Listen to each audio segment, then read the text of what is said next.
भारतीय दंड संहिता 1860 अध्याय 4 में सामान्य अपवाद दे रखे हैं, जनरल एक्सेप्शन है, जो धारा 76 से लेकर 106 तक माने जाते हैं। हमें इसे दो पार्ट में डिवाइड कर सकते हैं। पहला सामान्य अपवाद धारा 76 से 95 तक, तथा दूसरा है प्राइवेट प्रतिरक्षा का अधिकार, प्राइवेट डिफेंस, धारा 96 से 106 तक, यानी सेक्शन 96 टू 106 तक। इसके बारे में मैं आपको प्रेजेंटेशन के ज़रिए बताने जा रही हूँ। सामान्य अपवाद 76 से 95 तक है,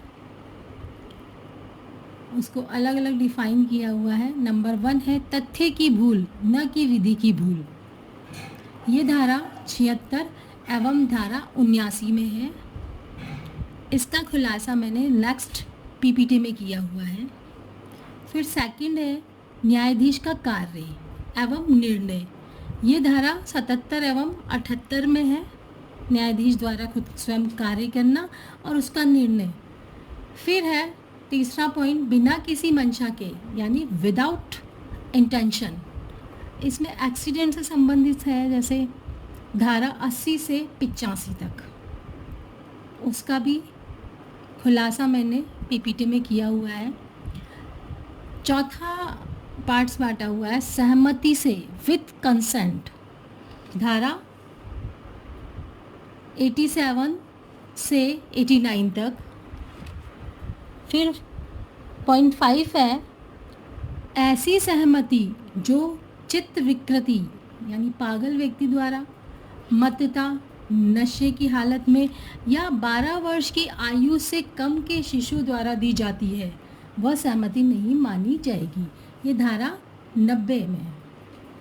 फिर धारा 91 में है भ्रूण जांच, ये अपराध है, चाहे सहमति हो, चाहे पति पत्नी की दोनों की सहमति हो, लेकिन जो लॉ के द्वारा अपराध है वो अपराध ही माना जाएगा, जिसमें भ्रूण जांच सहमति दोनों की है, दोनों पति पत्नी करा रहे हैं, पत्नी की भी है और पति की भी है, लेकिन डॉक्टर्स को ये करना अपराध, लॉ द्वारा अपराध माना गया है, इसलिए धारा 91 में। फिर 7वां पॉइंट है सहमति के बिना लेकिन अच्छा विश्वास।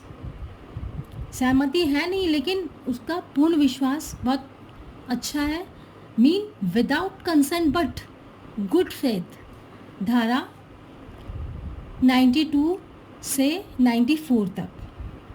फिर है 8वां पॉइंट है 95, ला तुच्छ बातों पर ध्यान नहीं देता। 95 सेक्शन कहता है कि जैसे किसी के साथ गाली गलौज कर दी या एक थप्पड़ मार दिया, तो ये तुच्छ बात है, इस पर ध्यान नहीं देता। धारा 76 और धारा 79, इसके अंदर सिर्फ थोड़ा सा फर्क है। इसी में 76 में विधि द्वारा आबद्ध है, लेकिन तथ्य की भूल के कारण। ये कोई बात अपराध नहीं जो विधि द्वारा आबद्ध होते हुए तथ्य की भूल करता है, जैसे किसी वरिष्ठ अधिकारी द्वारा आदेश देने पर उसकी पालना करना।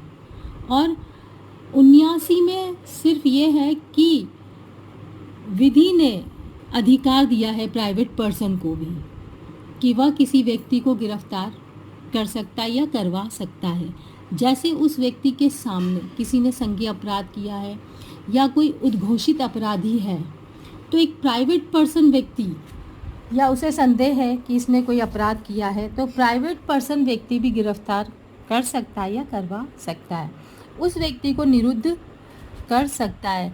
लेकिन निरुद्ध करने का तरीका, यानी उसे रोके रखने का तरीका कोई गलत ना हो, या उसे रस्सी से बांधना या पेड़ से बांध देना फिर जाके उसकी सूचना देना, ये गलत तरीका है। धारा 77 और 78 में, धारा 77 बताती है कि जुडिशियल फॉर बाय लॉ, यानी मजिस्ट्रेट द्वारा किया गया कार्य, न्यायिक कार्य करते हुए न्यायाधीश का कार्य, मजिस्ट्रेट का कार्य।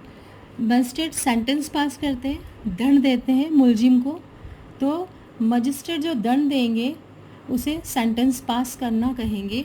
और जैसे सपोज़ करो उन्होंने किसी को फांसी की सज़ा सुनाई, तो न्यायालय के निर्णय का आदेश के अनुसरण में किया गया कार्य। मजिस्ट्रेट ने सेंटेंस पास किया कि किसी को फांसी हो जाए, और उसके आदेश के अनुसरण में कौन कार्य कर रहा है? जल्लाद द्वारा ये निर्देश, जल्लाद को ये निर्देश दिए जाए कि इसको इतनी दिनांक को फांसी लगेगी। तो उनके आदेश के अनुसरण में किया गया कार्य धारा 78 में आएगा।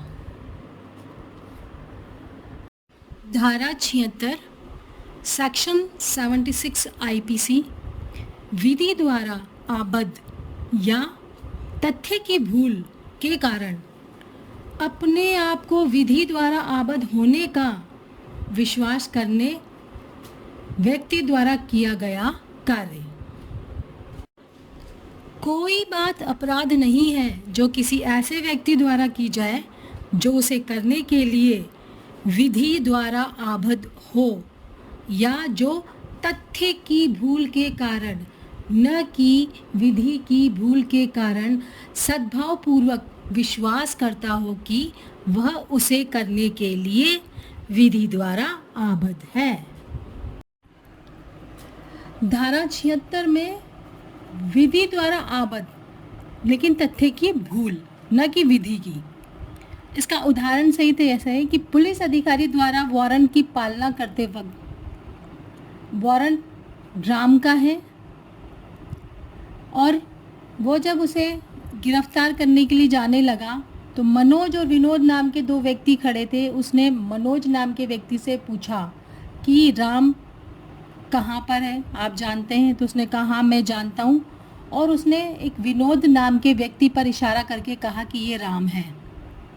ऑफिसर उसे पकड़कर ले गए, लेकिन जब उसको विनोद को राम मानकर ले गए, विनोद द्वारा उन पे केस किया जा सकता है कि झूठी गिरफ्तारी का, लेकिन उनके बचाव के लिए धारा 76 आईपीसी है, क्योंकि ये विधि की भूल नहीं थी, तथ्य की भूल थी।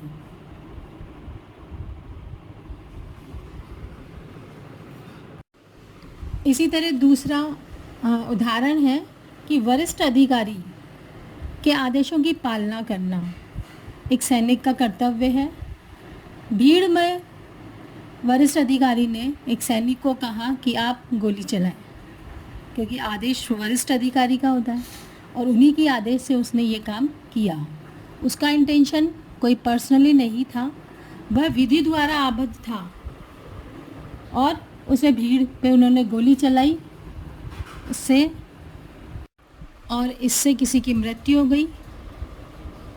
तो ये उसकी गलती नहीं थी, क्योंकि वह विधि द्वारा आबद्ध था। धारा 79 सेक्शन 79 आईपीसी विधि द्वारा न्यायानुमत या तथ्य की भूल से अपने को विधि द्वारा न्यायानुमत होने का विश्वास करने वाले व्यक्ति द्वारा किया गया कार्य। कोई बात अपराध नहीं है जो ऐसे व्यक्ति द्वारा की जाए जो उसे करने के लिए विधि द्वारा न्यायानुमत हो, या तथ्य की भूल के कारण, न कि विधि की भूल के कारण सद्भावपूर्वक विश्वास करता हो कि वह उसे करने के लिए विधि द्वारा न्यायानुमत है। धारा 76 और धारा 79 में दोनों में तथ्य की भूल है, न कि विधि की भूल। धारा 76 में ऐसे व्यक्ति द्वारा की जाए जो विधि द्वारा आबद्ध हो, जो वरिष्ठ अधिकारी के आदेश की पालना कर रहा है, जबकि 79 धारा में प्राइवेट व्यक्ति द्वारा जो न्यायानुमत कार्य करता है उसको उसका अधिकार, विधि ने अधिकार दिया है। धारा 83 सीआरपीसी में ये अधिकार है, कहा गया है कि कोई भी प्राइवेट व्यक्ति संज्ञेय अपराध करने या उद्घोषित अपराधी, या उसके सामने कोई ऐसा अपराध कर रहा है या उसे मालूम होता है कि इसने अपराध किया है, को गिरफ्तार कर सकता है या करवा सकता है। ये विधि द्वारा उसे अधिकार दिया है। एक प्राइवेट व्यक्ति जो राम है, श्याम नाम के व्यक्ति को ऐसा कार्य करते हुए देखता है जो राम को प्रतीत होता है कि श्याम नाम के व्यक्ति ने हत्या की है। विधि ने अधिकार दिया है धारा 83 CRPC के तहत कि संज्ञेय अपराध व उद्घोषित अपराधियों को पकड़ने के लिए समस्त व्यक्तियों को दे रखी है। श्याम को पकड़ने के लिए उचित प्राधिकारियों के समक्ष ले जाने के लिए श्याम को अभिग्रहित करता है तो राम ने कोई अपराध नहीं किया। धारा 77 सेक्शन 77 IPC न्याय के कार्य करने हेतु न्यायाधीश का कार्य। कोई बात अपराध नहीं है जो न्यायाधीश कार्य करते हुए न्यायाधीश द्वारा ऐसी किसी शक्ति के प्रयोग में की जाती है जो या जिसके बारे में उसे सद्भावपूर्वक उसे विश्वास है कि उसे विधि द्वारा दी गई है। धारा 78 सेक्शन 78 न्यायालय के निर्णय का आदेश के अनुसरण में किया गया कार्य। कोई बात अपराध नहीं जो न्यायालय के निर्णय का आदेश के अनुसरण में की जाए या उसके द्वारा अधिदिष्ट हो, यदि वह उस निर्णय का आदेश के प्रवर्त रहते की जाए अपराध नहीं है, चाहे उस न्यायालय को ऐसा निर्णय या आदेश देने की अधिकारिता न रही हो, परंतु ये तब जबकि वह कार्य करने वाला व्यक्ति सद्भावपूर्वक विश्वास करता हो कि उस न्यायालय को वैसी अधिकारिता थी। उदाहरण धारा 77 कोई बात अपराध नहीं जो मजिस्ट्रेट द्वारा किसी व्यक्ति को फांसी की सज़ा सुनाई गई क्योंकि न्यायिक कार्य करते हुए न्यायाधीश द्वारा कार्य किया गया, यानी उन्होंने सेंटेंस पास किया, दंड दिया। धारा 78 कोई बात अपराध नहीं जो न्यायाधीश के आदेश की पालना करना है। उदाहरण इसमें सबसे अच्छा जल्लाद है जो मजिस्ट्रेट के आदेश की पालना करता है। जल्लाद ने फांसी देकर कोई अपराध नहीं किया क्योंकि वह न्यायालय के निर्णय या आदेश के अनुसरण में कार्य कर रहा है। ये बिगनिंग है, बिगनिंग ऐसे ही होती है। यदि किसी को वीडियो अच्छी लगी तो लाइक करें, सब्सक्राइब करें और नियर डियर को शेयर करें। जय हिंद।